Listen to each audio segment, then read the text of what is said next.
Plans for United States strikes on Iranian personnel and facilities in Iraq and Syria have been approved in response to the drone attack that killed 3 United States troops last Sunday. United States Defense Secretary Lloyd Austin said the United States will respond to the attacks taking place in the Middle East. We will have a multi-tiered response, and again, we have the ability to respond a number of times. Here's more from Austin discussing the January 28th attack yesterday. We believe that this was done by an element of what is known as the axis of resistance, and these are Iranian proxy groups. And how much Iran knew or didn't know, we don't know, but it really doesn't matter because Iran sponsors these groups, it funds these groups, and in some cases, it trains these groups on advanced conventional weapons. And so, I think without that facilitation, these kinds of things don't happen. Meanwhile, Houthi militants in Yemen launched 3 separate attacks on the Gulf of Aden and the Red Sea yesterday. Per Fox News, around 5 a.m., U.S. Central Command forces shot down a drone over the Gulf of Aden. And later that day, CENTCOM forces reportedly destroyed a Houthi explosive, uncrewed surface vehicle in the Red Sea. According to the United States forces, the USV was heading toward the international shipping lane. That afternoon, 2 missiles were launched from Yemen toward a Liberian-flagged Bermuda-owned cargo ship, Fox News reports. So I don't know, Amber, when I hear about, this unrestrained proxy group operating in the Middle East that's backed by Iran, at this point, we have an ally. We can't call them a proxy group, but it can be called a proxy war when you consider the amount of weapons the U.S. is giving to Israel.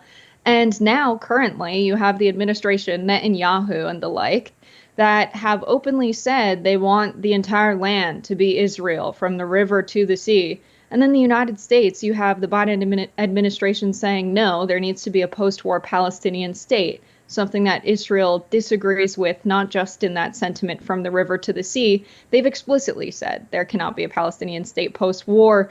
So it feels difficult to have this situation with Iran and hold Iran accountable for what the Houthis are doing when you have Israel not so far away. I guess I would separate the two issues, perhaps. I mean, I think it just depends on whether or not you actually think what Israel's doing is a genocide or war crimes, as to whether or not the U.S. would be considered, quote unquote, complicit. But on the issue of Iran, I think the obvious analysis here is that Biden's strategy of appeasement has not worked.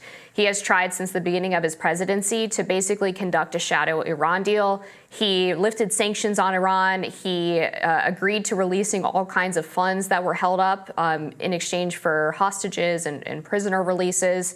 And that billions of dollars that he freed up for Iran, they claimed was only going to be used for humanitarian reasons.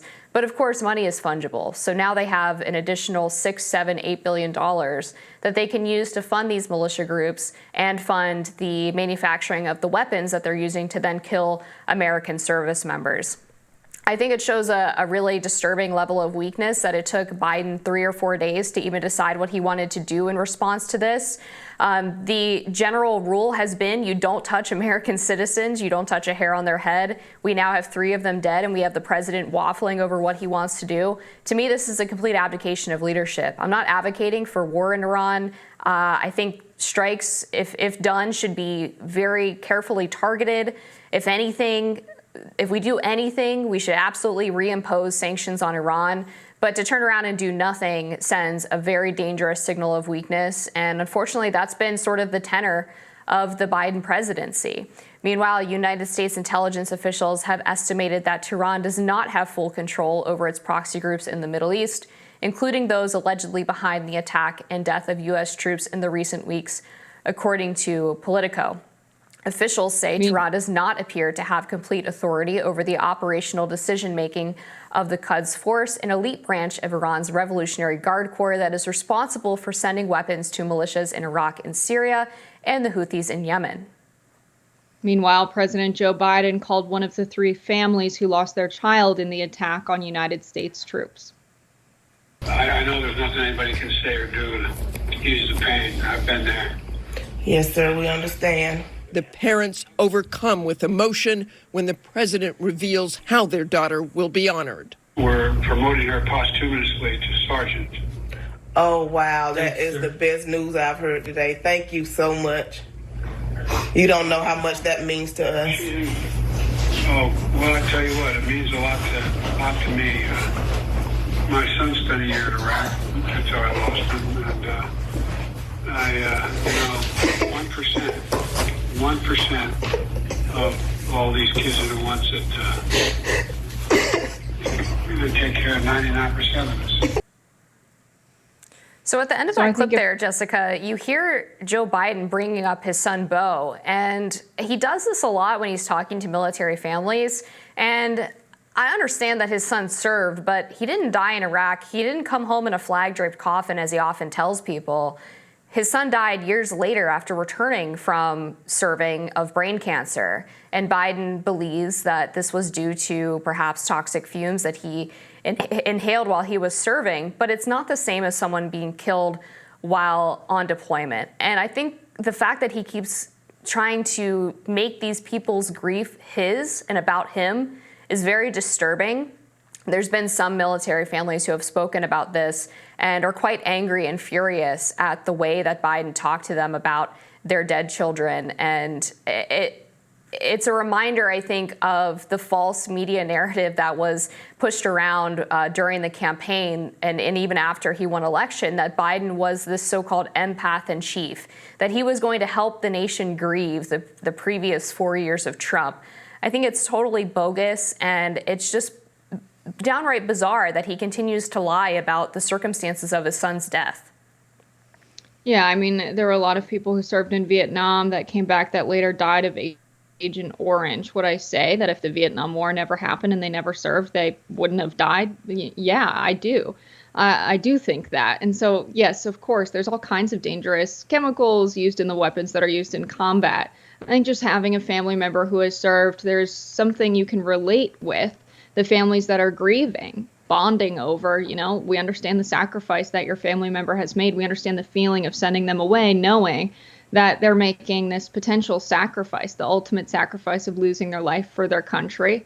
I think it just makes sense to bring it up and say, I have some sense of what you're going through right now, to console a family who's grieving. I think, to go back to, our earlier comments on the conflict as a whole, when you have a situation like this, I don't think we can, take away this conflict and judge it on its own outside of every other conflict internationally. I think that's, the one thing about every international conflict is that they're all irreversibly intertwined. So when we think about the sanctions being removed on Iran or the United States cooperating with Saudi Arabia again, when, tensions between the U.S. and Saudi Arabia, tensions between the U.S. and Iran were pretty recent, we did that because of the invasion of Ukraine by Russia. We did that so that the oil market wouldn't crash as a result of sanctions against Russia. We tapped a lot of our reserves.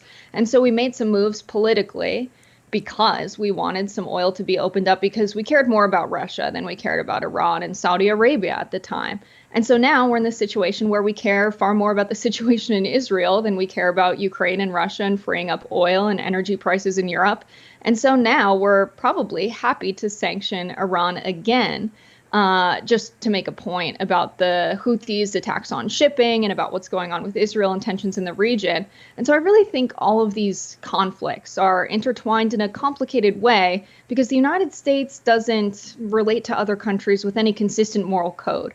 Whatever is most pressing in that moment in time to protect U.S. interests, which oftentimes compromises U.S. interests in the long term. So I think, if we're upset about what's going on with the Houthis, the solution is not to strike back at Iran. I think the solution is to realize that we're sending weapons to a leader who is not doing something that's aligned with the administration's strategy or interests in the region. We've explicitly said it's not. So I think the way forward, rather than sending troops and putting them at risk in the Middle East, the solution would be to pull back weapons and wait and see what the outcome of the ultimate ICJ ruling is after the subsequent analysis of Israel's actions. Are they actually committing a genocide? They were worried about that.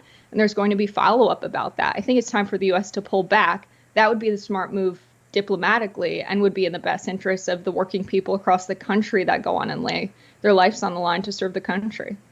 Yeah, we're about out of time. I would just close with the fact that my issue with Joe Biden bringing up Beau is not that he's trying to relate to the people who are grieving, but that he lies about the circumstances of his son's death and makes their grief about him. And I'm just speaking from experience. When you are in the midst of immense grief, the last thing you want to hear is, "I know how you feel." We'll be back with more Rising after this.